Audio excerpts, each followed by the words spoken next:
Woi, Bismillahirrahmanirrahim. Assalamualaikum warahmatullahi wabarakatuh. bisa baik. Waalaikumsalam warahmatullahi Warahmatullahi wabarakatuh. wabarakatuh. Para hadirin sareng para siswa-siswi anu kusimkuring dihormat.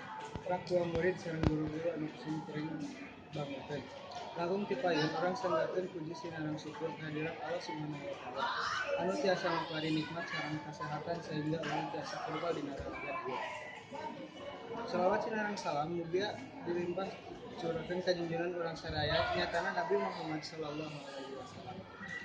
Tepangkeun wasta pun Syahrul Supriyadi simkuring salaku panuntut catur teh hilap ngaturkeun nuhun ka pangjejer serta pamilan anu parantos tiasa hadir dina ieu raragad kanggo medar ngeunaan analisis carton. Pukituna supados teu nyangkolong kana waktu sayu urang sadayana buka ieu salawat wawasan basmalah sasarengan. Bismillahirrahmanirrahim. Para pembelajar sareng pamilon anu kusimkuring dipihormat saca-acana hincak kana acara disanggakeun simkuring bade nepangkeun pambelajar anu bade nyukeun pamadegana.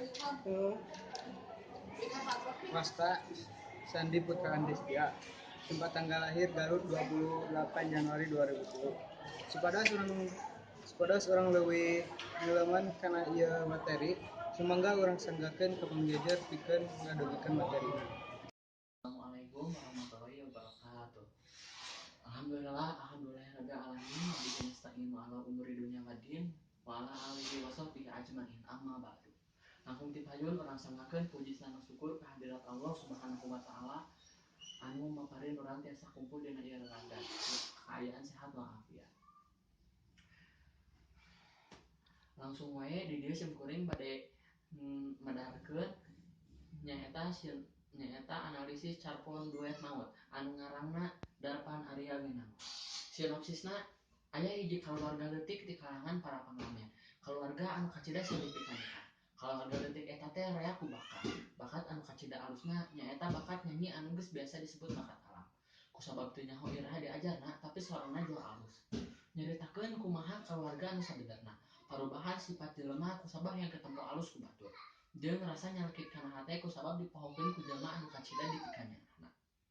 Nah, salajengna nyaeta judulna Duet Maut, jejerna perjuangan, kaleuleungitan, kasusah sareng kasedihan. Latar tempat di perkotaan, di hiji tempat anu kacida ieuhna di tengah leuweung perhutani. Waktuna tengah poe peuting sore. Suasanana sedih ti kabungaheun, haru jeung reueus. Galur carpona nyaeta galur maju mundur. Ditandaan ku ayana anu ngawitan si Kendring keur nyaritakeun babaturan saperjuangan nu ayeuna poho ka dirina.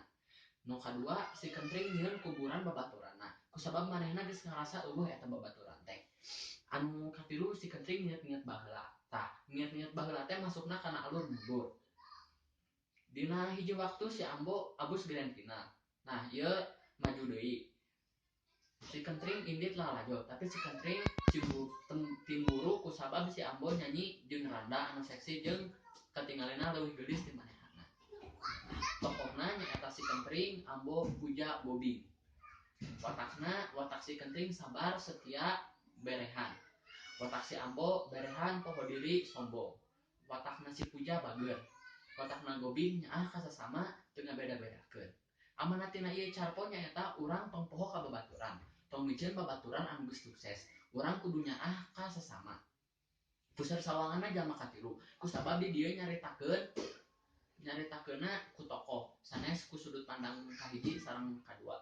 Gaya bahasana nyaeta gaya bahasa rarahulan. Aya dina kalimat da maneh mah keur urang leuwih ti widadari. Tah, eta teh disebut gaya bahasa rarahulan.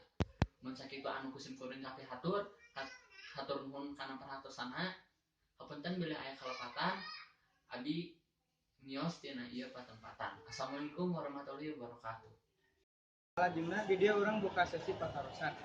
Mangga kanggo dua penaros ngadungkeun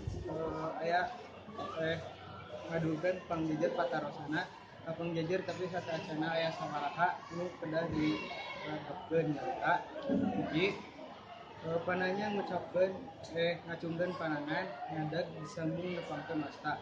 Dua, patarosan nu naon nu dieukeun sifatna penting awet teu pabeulir. 3, waktos kanggo sesi patarosan 10 sampai 20 menit. sareng kanggo panaros anu sareng ka pangjejer anu tos masihan pangartos nami urang sadayana. Dilajengkeun kana acara terakhir nyaeta penutupan. Hayu urang tutup di acara ieu ku pangasan hamdalah sasarengan. Alhamdulillahirabbil alamin.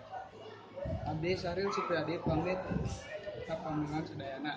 Assalamualaikum warahmatullahi wabarakatuh. Waalaikumsalam warahmatullahi wabarakatuh.